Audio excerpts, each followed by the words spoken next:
Hello, magandang araw po sa inyong lahat, listeners, organist po. Ang topic po natin ngayon ay tips kung paano nga ba mapababa ang blood pressure. So, reaction video rin po tayo sa Ka-Business Official Vlogs. Ang napili ko pong bigyan ng reaction ay si Kuya Bay Papaya. So, kung gusto niyo pong malaman ang tungkol kay Kuya Bay Papaya, sana po isuportahan niyo po ang Ka-Business Family, Ka-Business Official at Papa Dins TV, pati na rin po kay Editor Thinking Buddy. Si Kuya Bay Papaya, bago siya pumunta sa Ka-Business House, siya po ay dating nagtitinda ng saging at nagustuhan po siya ni Ka-Business, tinulungan po siya, at siya po ang pinakapanganay na kagwang or katuwang po nila sa pagmimisyon or pagbibigay ng tulong sa maraming tao.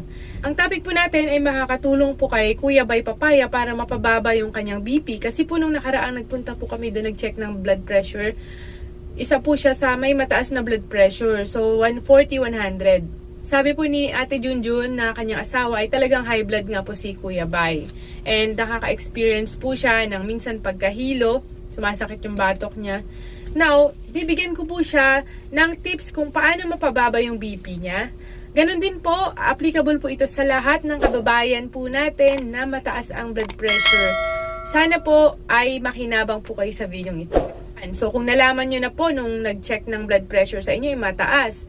So, tip number 1 ko po, lagi nyong i-monitor ang BP nyo sa bahay araw-araw. So, mas maganda kung meron po kayong sariling BP monitor na battery operated. Pwede po kayong bumili sa Lazada, Shopee ng ganon. Tapos, i-check nyo po lagi araw-araw yung BP nyo, same time each day. Kunyari, alas 8 ng umaga. So, maglaan po kayo ng notebook. Ilalagay nyo po dun yung BP nyo araw-araw para makita rin po ng doktor. Pag dinala nyo po yung notebook na yan sa doktor, makikita po nila yung pattern ng blood pressure po ninyo. Mas maiintindihan po nila at para malaman din po nila kung ano yung ipapayo sa inyo, ganun din po kung ano yung gamot na pwede nilang ireseta sa inyo. Number 2, follow a healthy diet. Ayan, dito po tayo dapat mag-focus. Kailangan mas marami po sa kinakain natin yung gulay at prutas, mga butil, ganun din po yung lean protein. So, imbes na kunin po natin ang protina sa mga karne, piliin na lang natin yung protina galing sa gulay, katulad po ng mga buto, ng sitaw, ng munggo, at marami pang iba. Ganun din po, kung kakain po kayo ng karne, yung laman lamang po, like karne ng manok, yung laman lamang po at huwag ninyong kakainin yung balat dahil mataas po sa cholesterol ito.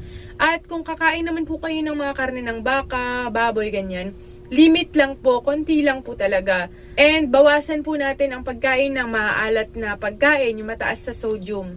Lahat ng maaalat, kunyari gulay na tas lalagyan pa ng additional na pampaalat like patis, bagoong, toyo, yan, bawasan po natin yan. Iwasan po natin yung maaalat na pagkain like chichirya, yung mga pritong tuyo, lahat ng mga prinosesong pagkain, yan, mas maganda talaga yung natural food. Tulad sinabi ko, iwasan po yung laging karne araw-araw. Po, lahat po ng yan kasi, yung maaalat, processed food ay nagpapataas ng blood pressure.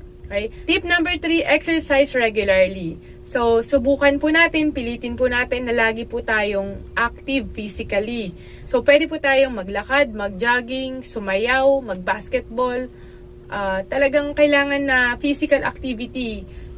Kung halimbawa, moderate intensity exercise, pwede pong 150 minutes per week. So, i-divide na lang po natin yon per day. Kahit mga, sabihin natin 20 minutes per day na talagang exercise, zumba, jogging on place, pwede na po yon. Para po, para maging malusog po kayo.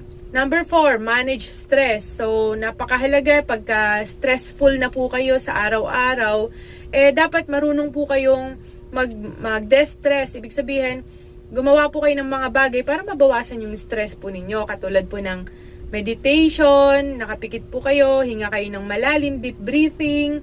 Ganun din po, pwede nyo itry yung yoga. O kaya gawin po ninyo yung mga bagay na nagpapasaya po sa inyo. Manood ng TV, ganyan. Tumawa, yan si Kuya Bay, laging tumatawa, very good po yan. At ganun din po, kung may mga problema po kayo, imbes na isip kayo ng isip, ang gagawin nyo na lang po, mag-pray po kayo.